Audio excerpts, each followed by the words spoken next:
Magandang gabi po sa ating lahat. Ibig ni Maria na naibahagi ang kahangahangang biyaya ng Diyos sa kanyang buhay at ang mabuting balita na dala niya sa kanyang sinampunan. Dahil dito, minarapat niyang dalawin ang isa pang babae na ganoon din ang karanasan, si Elizabeth sa kanyang pinsan. Naging isang masayang himig ng papuri sa Diyos ang pagtatagpo ng dalawang ina. Mga kapatid, inaanyayahan din tayong makita ang biyaya ng Diyos sa ating buhay. Huwag nawa tayong makalimot magpasalamat at magbigay papuri sa ating mapagpalang Diyos sa pamamagitan ng ating tapat na paglilingkod sa Kanya at sa ating kapwa. Bilang panimula ng ating paglilingkod, salita tayo lahat.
Sumainyo ang Panginoon. At sumainyo rin. Magandang po sa inyo ang lahat. Ito misa para sa mga kabataan sa Diocese of Iba, tapos frontliners, tapos mga pasyente ng COVID-19, tapos mga sa ating sarili nagsisimba tayo sa Carlo Prayer. Mga kapatid, aminin natin ang ating mga kasalanan upang kayo'y maging marapat pumalas sa diwa. Inamin ko sa makapangyarihang Diyos at sa inyo mga kapatid, na nagpa akong nagkasala sa isip, sa salita at sa gawa, at sa aking pagkukulang. Kaya isinasamo ko sa mahal na Birhen Maria, sa lahat ng mga anghel at mga banal, at sa inyo mga kapatid, na ako'y manalangin sa Panginoong ating Diyos. Kawan tayo ng makapangyarihang Diyos, patawarin tayo sa ating mga kasalanan, at pagbabayan tayo sa buhay na walang hanggan. Amen. Panginoon, kawan mo kami. Panginoon, kaawaan mo kami. Kristo, kawan mo kami. Kristo, kaawaan mo kami. Panginoon, kawan mo kami. Panginoon, kaawaan mo kami.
Ama naming makapangyarihan, tingin mo ang mga kahilingan ng inyong sambayanan upang ang kagalakan sa pagdating ng inyong nakatawang taong anak ay magdulot ng gantimpalang buhay na walang wakas kapag siya ay nagpalit ng may kadakilang ranta, sapagkat siya ang namamagitan kasama ng Espiritu Santo magpasawalang hanggan. Amen. Magsiupo at makinig sa pagpapahayag ng salita ng Diyos. Sa unang pagbasa, tulad ng isang dalagang nagagalak sa pagdalaw ng kanyang kasintahan, nararapat din magalak ang bayan ng Diyos sapagkat kapiling nila ang Panginoon.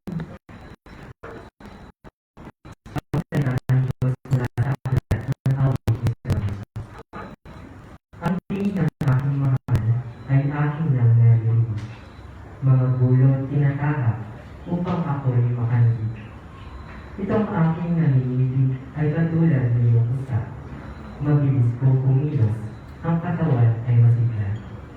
Sa tabi ng aming pader, naroon lagi siya. Sumisilip sa bintana para ako ay makita.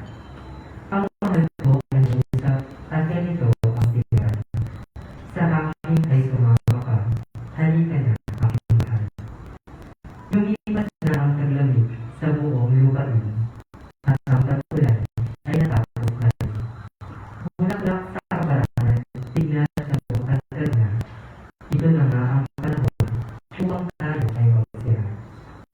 Sa bukid ang mga ibon umuhangin kumakanta, yaong mga buwang igos ay hilog na para-para. At ang mga punong buwas sa bulaklak ay hindi na. Tayo na nga aking mahal, sa akin ay sumama ka. Ika'y parang kalakati, nagpupugli sa bulaklak. Halika na nga, at ang ano ay nais kong mapagmatan. At ang aking tinumalik, ang tingin mo binigyan.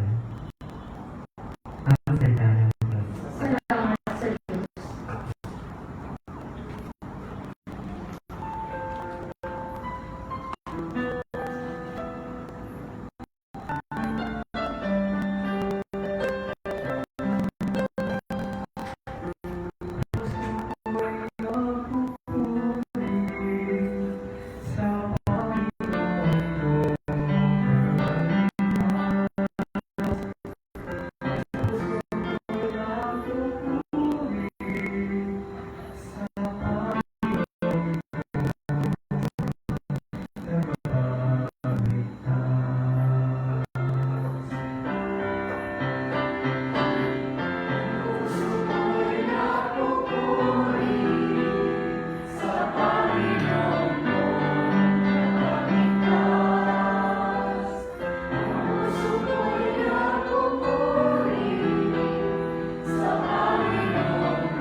Si Maria'y nagmamadaling pumunta sa isang bayan sa kabulukan ng Judea.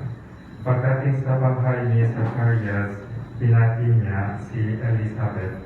Nang marinig ni Elizabeth at pati ni Maria, nakagalaw ang sangkol sa kanyang tiyan. Napupos ng Espiritu Santo si Elizabeth at buong kagalak niyang sinabi, "Pupok kang pinapala sa babaeng lahat, at pinapala naman ang iyong pinadalang anak. Sino ako upang talawin ng ina ng aking Panginoon? Sapagkat pagkahilig ko ang inyong pati ay nagkagalaw sa tuwa ang tungkol sa aking tiyan. Mapalad ka sapagkat nanapit kang matutupad ang ipinasabi sa iyo ng Panginoon." Ang mabuting balita ng Panginoon. Pinupuri ang aming Panginoong Jesucristo.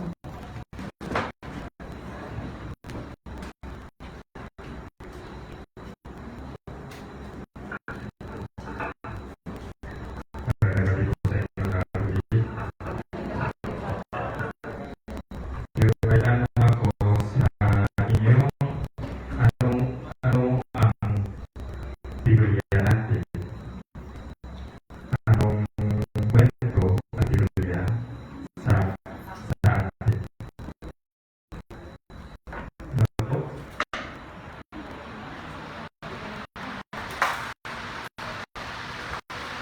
Maraming kwento talaga.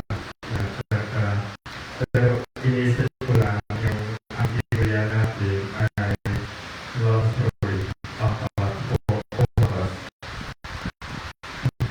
Kasi lagi hinihintay ng ating Diyos ang kanyang mga tao.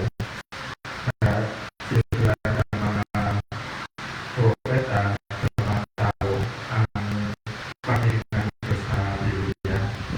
Kaya kapag hinihintay ninyo ang iyong pagmamahal, halimbawa anak ninyo o girlfriend o boyfriend, mga pagmamahal, dapat salikin kayo para makita.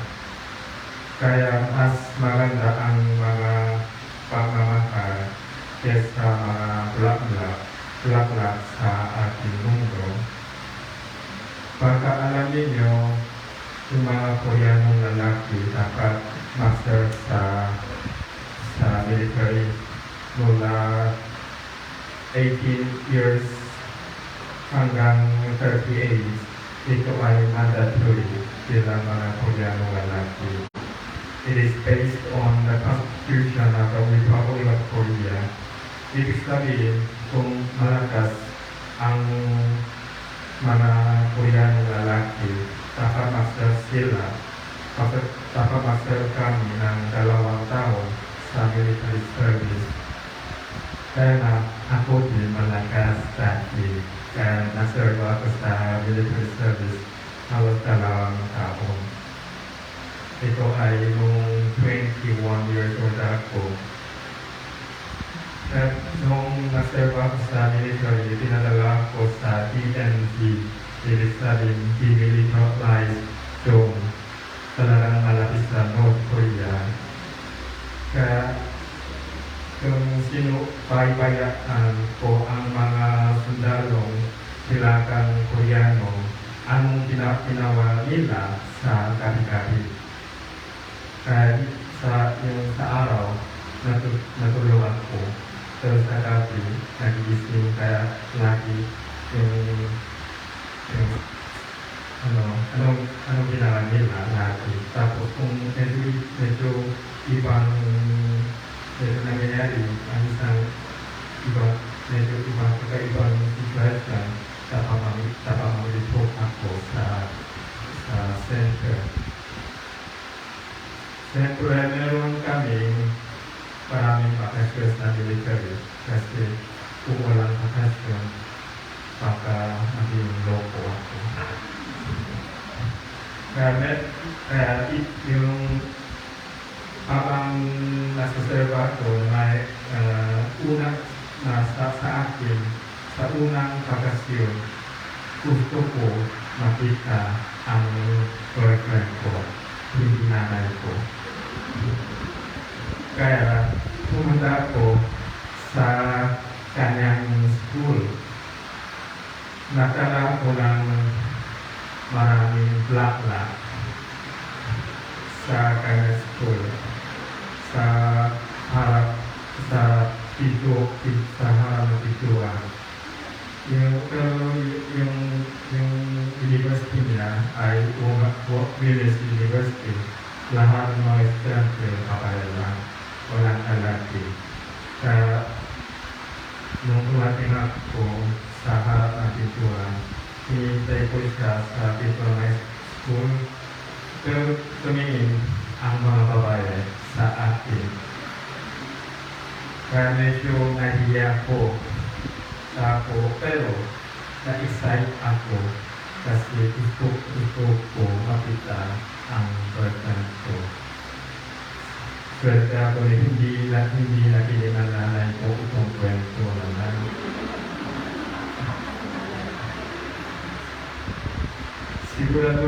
Siguro yung baka merong mga sakitan, baka meron kayong mga boyfriend o boyfriend. Wala, meron, sigurado. Yung mga choir members din, baka meron kayo. Hasta meron po kayong mga tao dito, yung meron kayong mga karanasan ganito, yung dati ko meron ako isang boyfriend o boyfriend, masaya ako, nais ako kanya. Lagi, kaya ngayon, okay naman, napakasaya sa isang lalaki. Bakit? Kaya nandito ako.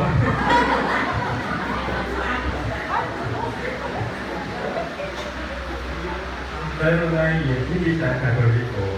Pero ngayon, nagiging kami mabuting kaibigan. Minsan, pinadalaga ng yung konting pera para tulungan mga street families sa Malate at sa ibang lugar.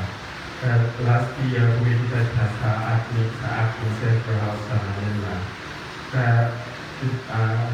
Pinapakita, na-interest ako sa mga bahay ng ex-girlfriend. Yung pamangkin na tao.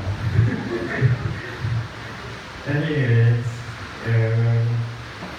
narinig natin na unang pagpasa, sa tingin ko, sinasabi ng unang pagpasa sa aklat-awin ni Salomo ay parehas lang yung kwento, yung tungkol sa love story.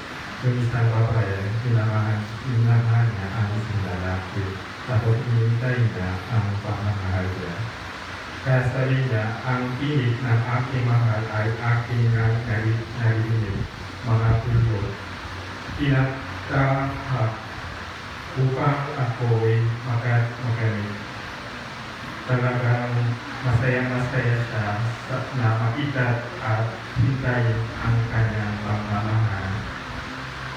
Hasta bigla, dinabago ang panahon dahil sa kaligayahan sa niya sa akin ay sumama ka halikat na aking matay. Lumipas na ang taklami sa buong lupain at ang kapulan ay natapos na rin. Langas sa parang salamat.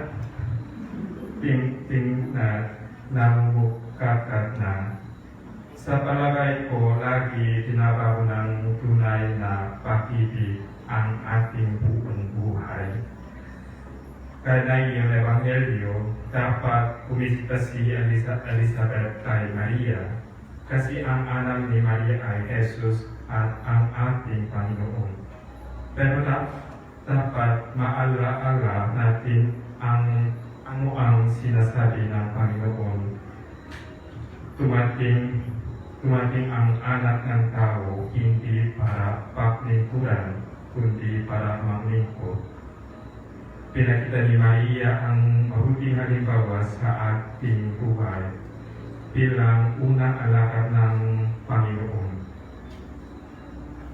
Kaya pala, bumisita si Maria kay Elizabeth ay sa kanyang kagalakan dahil sa pag-ibig ng Diyos. Sa totoo lang, wala na purong spiritual love. Dapat kumatawan ang tunay na pag-ibig na makasama ang Espiritu, isipan, damdamin at katawan sa ating buhay. Kaya minamahal natin, pinamahal tayo ng ating Diyos, kaya nagiging tao ang ating Diyos sa ating daigdig. Meron siyang damdamin, katawan at espiritu tulad natin dahil sa pag-ibig para sa atin. Ang ating Panginoon darating sa susunod na apat na araw, maglalakbay ang ating Panginoon sa ating mundo at saka bibisita siya sa ating puso para ibigay ang mabuting balita at ang kanyang pag-ibig sa ating buhay. Gusto niya magkasama sa ating buhay bilang isang tao. Kaya lagi sinasabi niya at sa gusto niya sa atin, mapalad kayo, sapagkat nananalig tayong matutupad ang ipinasabi ng Panginoon sa atin. Kaya na yung bago binasa ko ang Ebanghelyo sa Alleluia, Emmanuel na hainanin, halina't kami sagitin at utos mo'y tutuparin. Kaya lumapit tayo sa ating Panginoon. Minsan matatakot, kaya minsan gusto natin run away from our weaknesses, our problems. Pero sa sinabi ko sa iyo, lagi gusto niyang makasama sa ating buhay bilang isang tao. Amen.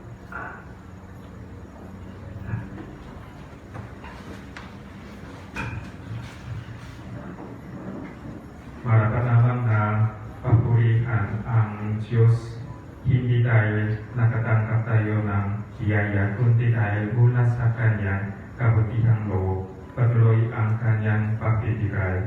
Panginoon, biyayaan mo kami. Panginoon, biyayaan mo kami.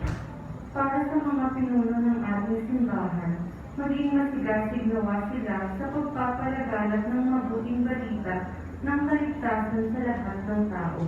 Manalangin tayo. Panginoon, biyayaan mo kami.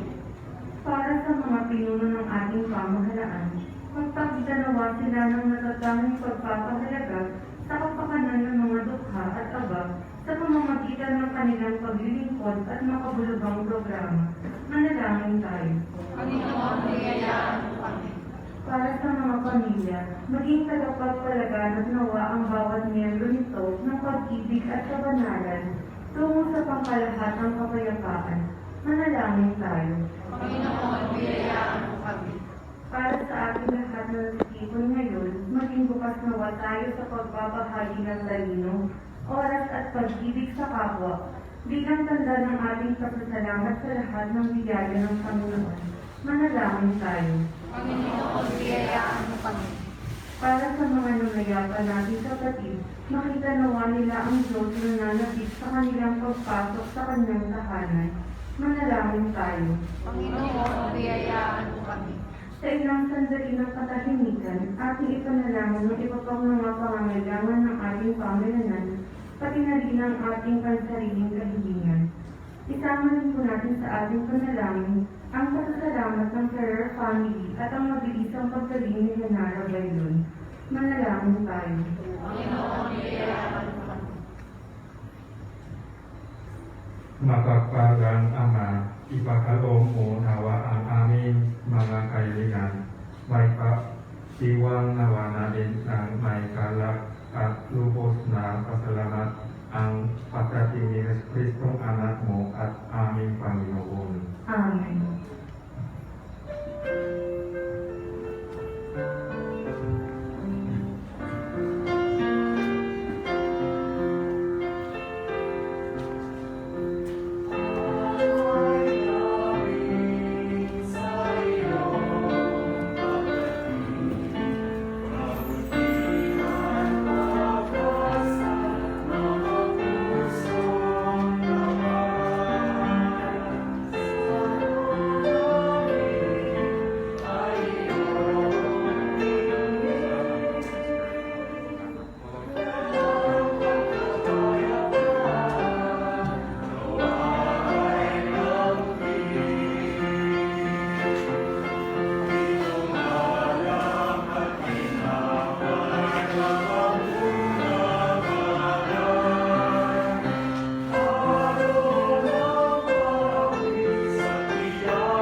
Manalangin kayo mga kapatid upang ang paghain natin ay kalugtan ng Diyos amang makapangyarihan. Ang ginawa ng Panginoon, itutunayan sa iyong mga kamay. Sa kamalayan niya, karamanan sa ating kapaginabangan at sa buong samayan niyang banal. Ama naming lumikha, kalugtan mo ang mga alay ng inyong sambayanan.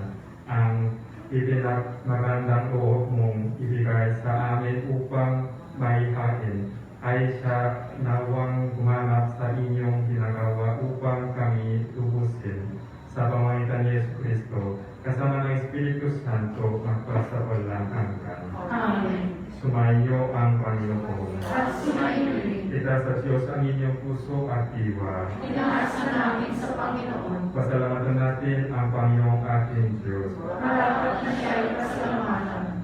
Ama naming makapangyarihan, tunay na marapat na ikaw ay aming pasalamatan sa pamamagitan ni Yesu Kristo na aming Panginoon. Ang pagsusubo mo sa Kanya ay ipinahayag ng lahat ng mga propeta. Ang pagsilang niya ay pinanabikan na ng mahal na piling Kanyang inang tunay. Sa kapangyarihan ng Espiritong Banal, ang pagdating niya ay inilakad ni San Juan Bautista sa kanyang pagpilihan na iyong pinakahandaan namin ang maligayang araw ng kanyang pagsilang. Kami nananabik at nananalangin lubos na makaharap sa kanyang kadakilaan. Kaya kaisa ng mga anghel na nagsisiri ng papuri sa iyo, nang walang humpay sa kalangitan, kami nakupuri sa inyong kadakilaan.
katawan at dugo ng aming Panginoong Hesus Kristo.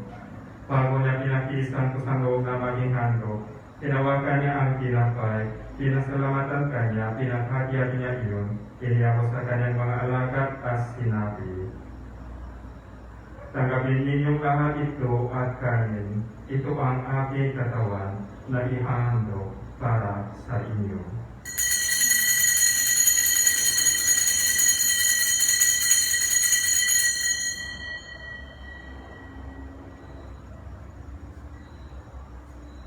Kaya di naman noong matapos ng hapunan, tinawagan niya ang kalis, muli kanyang pinasalamatan. Iniyako niya ang kalis sa kanyang mga alagad at sinabi, "Tanggapin ninyong lahat ito at inumin. Ito ang kalis ng aking dugo, ng bago at walang hanggang tipan.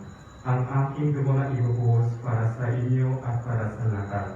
Sa ipapapatawad ng mga kasalanan, gawin ninyo ito sa pag-alala sa akin."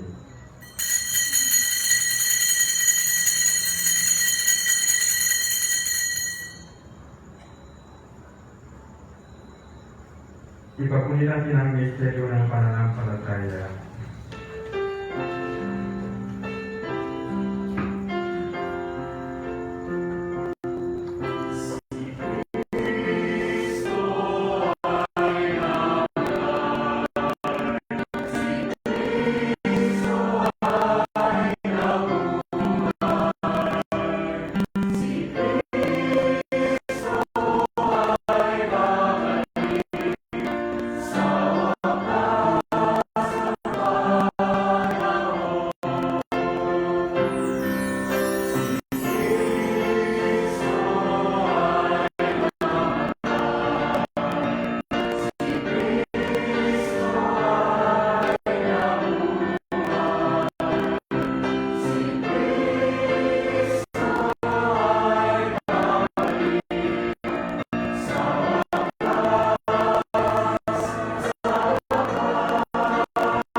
Laganan sa buong daigdig, puspusin mo kami sa pag-ibig, kaysa ni Francisco na aming Papa, Animago na aming Obispo, ng Tanang Kapalitan.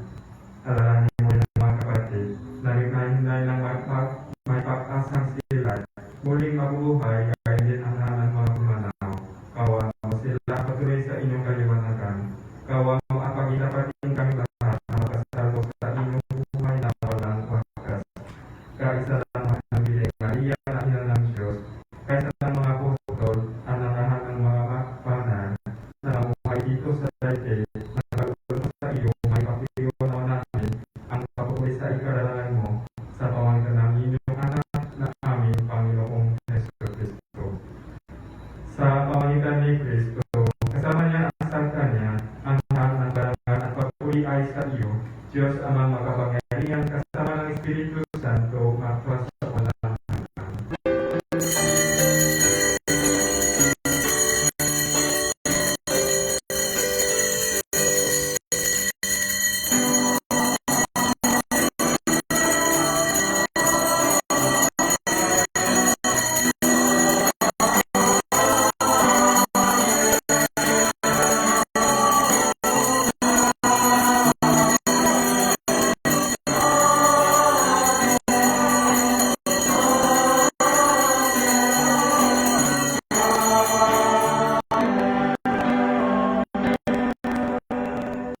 Sa talumpay ng mga nakalaging na utos at turo ni Jesus na Panginoon natin at Diyos, ipagkain natin ng lakas loob.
ligtas sa kasalanan at ilagay sa lahat ng kapahamakan.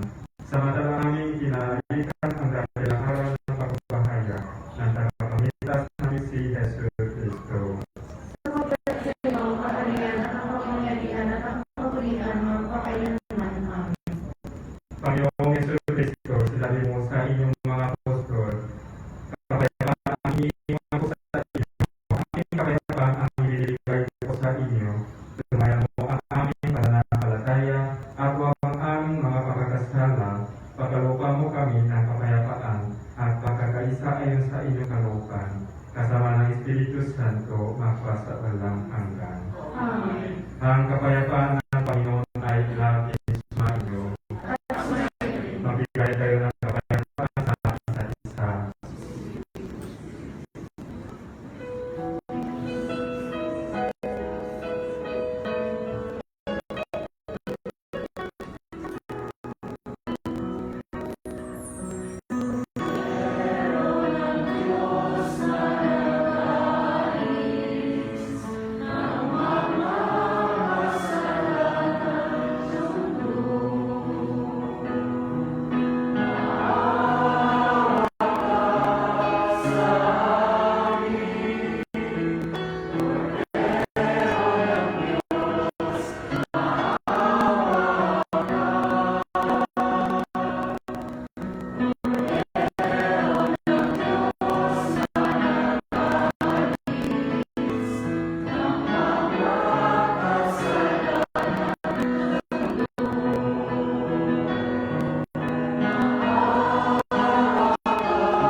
Ito ang poder ng Diyos. Ito ang nag-aalis ng mga kasalanan ng kalibutan. Mapalat ang mga inaanyayaan sa kanyang tigil. Panginoon, hindi ako dapat na magpatuloy sa iyo, ngunit sa isang salita mo lamang ay gagaling na ako.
Manalangin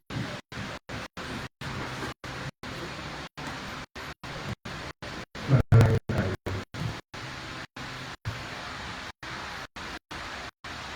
Maraming sa ating nagbibigay buhay sa pagkulikta namin sa mahal na ina ng inyong anak ay magtulog nawa sa amin ng inyong karandang loob upang lagi namin madama ang inyong pagpinta sa pamagitan ni Kristo kasama ng Espiritu Santo at pagkawalang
gumagawa rin ng gawaing bahay. Namuhay man ng walang katuwang, kailan may ang tubig na karoon ng buwan. Kaya naman, Panginoon, ngayong kapasukan, maramdaman nila ang inyong ng iyong pagmamahal at mapagdalawa ang lahat na kanilang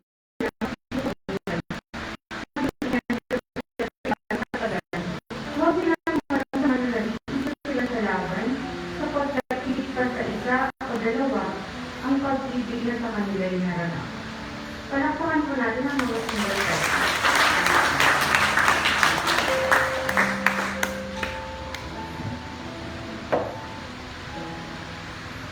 Salamat po.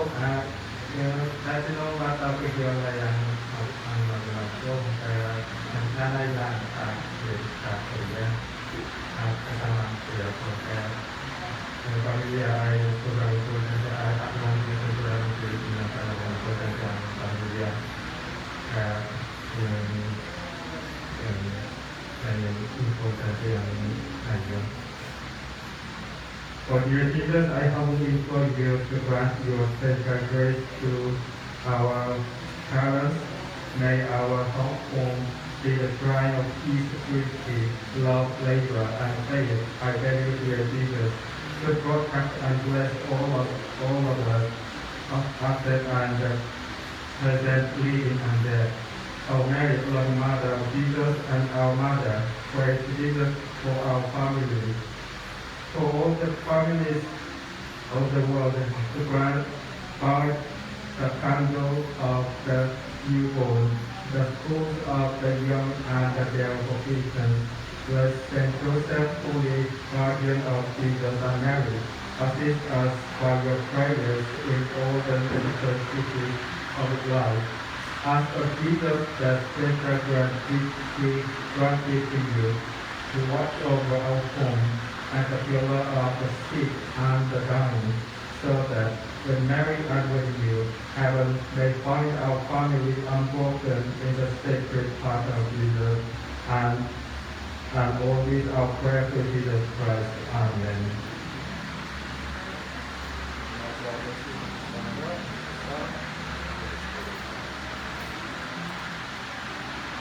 Hindi po maraming salamat sa mga pagkakas.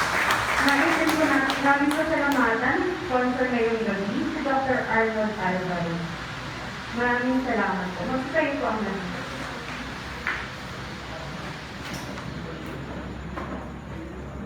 Bago tapos ang isa, gusto kong sabihin yung isa, dati sinabi ko yung dating boyfriend ko, napapasalamat ako sa kanya. Kasi tinuro niya ano ang pag-ibig, ano ang pagmamahal sa aking buhay. Kaya na yun, subukan ko mahalin ang mga tao sa Pilipinas. Minsan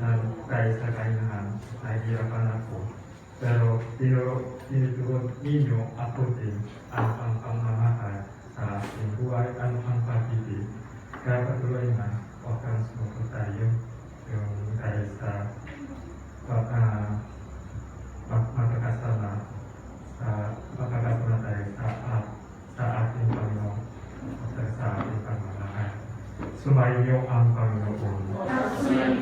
Papalain kayo ng mga pamilyang Diyos, Ama at Anak at Espiritu Santo. Amen. Tapos na ang banal na misa, kumayo kayong taglay ang pag-ibig upang ang Panginoon ay pahalin at panglingap